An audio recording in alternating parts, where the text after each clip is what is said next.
Assalamu alaikum. My name is Advocate Ibad Mahmood Ali and I am appearing from the platform of A&A Legal Consultancy.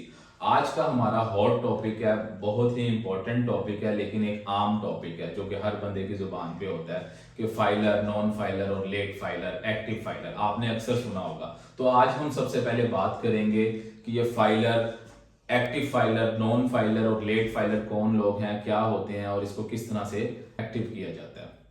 सबसे पहले हम बात करेंगे कि filer क्यों जरूरी है, लोग फाइलर क्यों बनते हैं और फाइलर किसको कहते हैं। तो सबसे पहले कोई भी टैक्स पेयर फाइनेंशियल ट्रांजैक्शंस करने जाता है, आमतौर पे प्रॉपर्टी परचेज करता है, गाड़ी परचेज करता है या बैंकिंग ट्रांजैक्शन करता है या और कोई फाइनेंशियल ट्रांजैक्शन करता है, तो उस पर गवर्नमेंट ने रेट अप्लाई किए हैं, एफबीआर ने इनकम टैक्स के रेट लगाए हैं। इन तीनों के लिए जो मैंने टर्म्स यूज किए हैं, फाइलर, लेट फाइलर और नॉन फाइलर, इनके सेपरेट रेट हैं।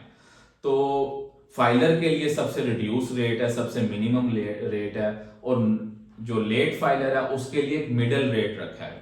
वो लेट फाइलर के लिए मिडल रेट है, और सबसे हाईएस्ट और सबसे मैक्सिमम रेट जो रेट ऑफ टैक्स है वो है नॉन फाइलर के लिए, जो अपनी रिटर्न फाइल नहीं करता। तो हम यहाँ पे बताते चले, फाइलर वो है जो कि अपनी ड्यू डेट में एफबीआर की income tax annual return submit कर देता है, तो वो फाइलर स्टेटस अपना अचीव कर लेता है, और उसके लिए सबसे मिनिमम रेट होगा।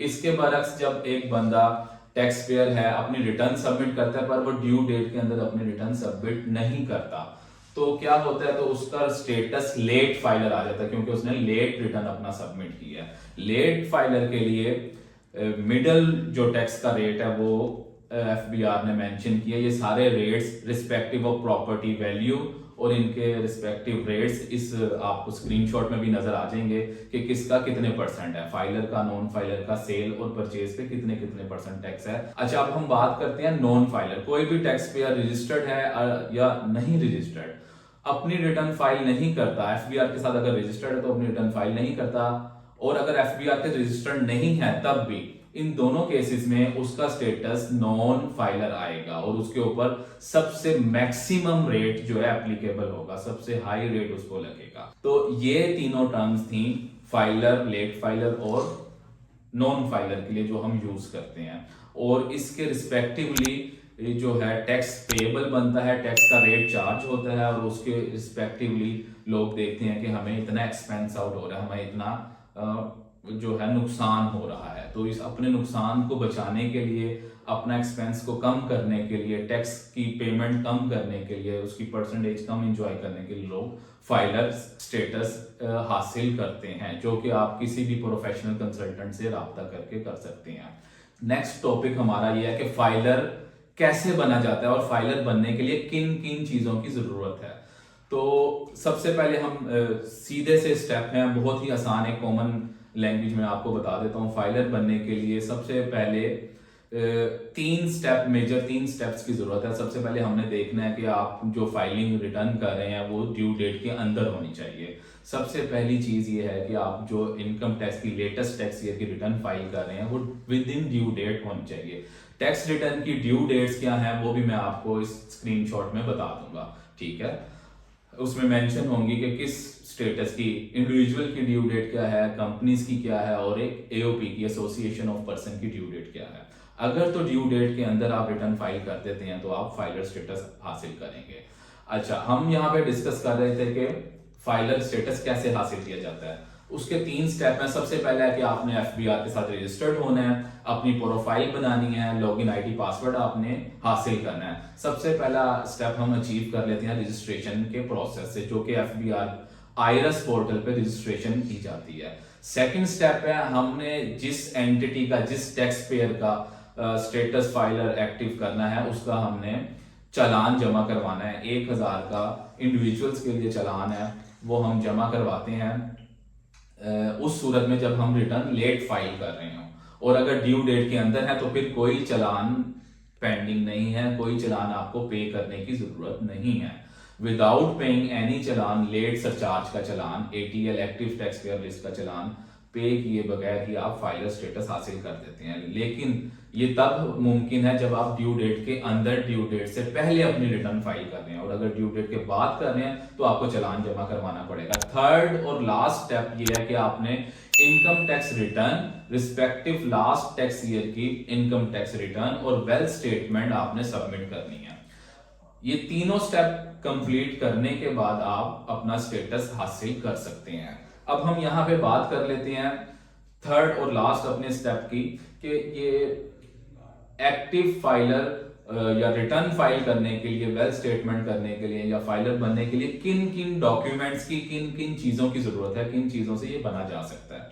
अच्छा, कुछ मार्केट प्रैक्टिस ऐसे हो रही हैं कि कुछ एजेंट्स बैठे होते हैं और वो अनटिल अनलेस आप उनको कोई इंफॉर्मेशन प्रोवाइड करें या ना करें, वो जस्ट एक डमी कॉस्मेटिक्स रिटर्न बना के फाइल कर देते हैं, और आप कहते हैं कि इसने तो हमसे कोई डाटा भी नहीं लिया, ये तो बड़ा अच्छा बंदा है और इसने हमारा स्टेटस भी कर दिया और हमारा काम भी हो गया, कोई टाइम भी नहीं लगा, ना कोई डॉक्यूमेंट्स लगे और मिनिमम से पैसे लिए। बेसिकली वो आपके टाइम और मनी का ज़या कर रहे होते हैं, वेस्टेज ऑफ टाइम और आपका पैसे का ज़या कर रहे होते हैं। वो किस तरह के, आपको फर्दर आगे जाके अगर आप मिस डिक्लेरेशन करते हैं तो आगे जाके आपको रेवेन्यू लॉस होता है, आपको एफबीआर पेनल्टी, जुर्माने, ऑडिट, डिफॉल्ट सब चार्ज लगा सकता है और आपसे एक्सप्लेनेशन मांग सकते हैं कि आपने ये अपनी इनकम कंसील क्यों की, अपने एसेट्स क्यों मिस डिक्लेयर किए या डिक्लेयर नहीं किए।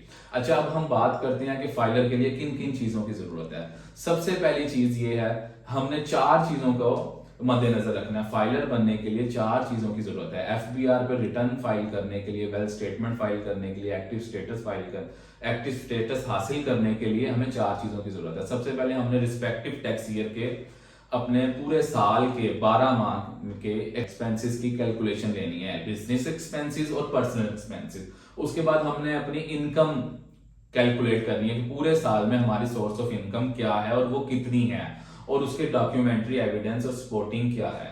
तीसरी चीज की अगर हम बात करें तो हमारे पूरे साल के एसेट्स कितने हैं, प्रीवियस ईयर एसेट्स कितने कैरी फॉरवर्ड हो रहे हैं, कितने न्यू इनकमिंग एसेट्स हैं, कितने एसेट्स में एडिशन हो रहा है और कितने एसेट्स डिस्पोज ऑफ हो रहे हैं, डिलीशन हो रहे हैं। तो हमने एसेट्स की डिटेल करंट ईयर जो कि 30 जून को क्लोजिंग होती है, 30 जून तक हमने तमाम एसेट्स की डिटेल देनी है। और लास्ट चीज है लाइबिलिटीज, कि हमारी 30 जून को कितनी लाइबिलिटीज पेएबल थी, कितनी लाइबिलिटीज हमने पे करनी थी, ख्वाह वो एक इंडिविजुअल को हो, वो लाइबिलिटीज किसी फाइनेंशियल इंस्टीट्यूट को हो सकती हैं, कोई बैंक हो सकता है, कोई कंपनी हो सकती है। ये 4 चीजें हमने जो है इनकॉर्पोरेट करनी होती हैं अपनी इनकम टैक्स रिटर्न में, अपनी वेल्थ स्टेटमेंट में। दोबारा से बता देता हूँ, सबसे पहली चीज है हमारे एसेट्स, फिर हमारी लाइबिलिटीज हैं, फिर इनकम है और हमारे एक्सपेंडिचर्स हैं। ये चारों चीजें एक स्पेसिफिक टैक्स ईयर की, एक पूरे साल की करनी होती हैं। आमतौर पर ये 1 जुलाई से 30 जून तक का एक साल होता है, उसकी कैलकुलेशन हमने करनी होती है और इसकी सपोर्टिंग डॉक्यूमेंट्स अपने कंसल्टेंट को, अपने टैक्स प्रैक्टिशनर को, अपने एडवोकेट को, लॉयर को देनी होती है, जिसके ऊपर वो वर्किंग करते हैं।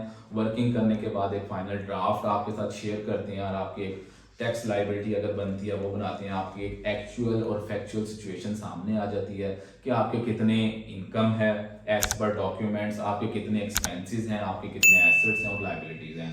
आप उनको कंसीडर करते हैं, रिव्यू करते हैं और उनको टैली करते हैं, और उस पर म्यूचुअल एग्रीमेंट के बाद आप अगर एग्री करते हैं या उसमें अमेंडमेंट करते हैं या फिर उसको फाइनल सबमिशन के लिए सबमिट का बटन क्लिक कर देते हैं।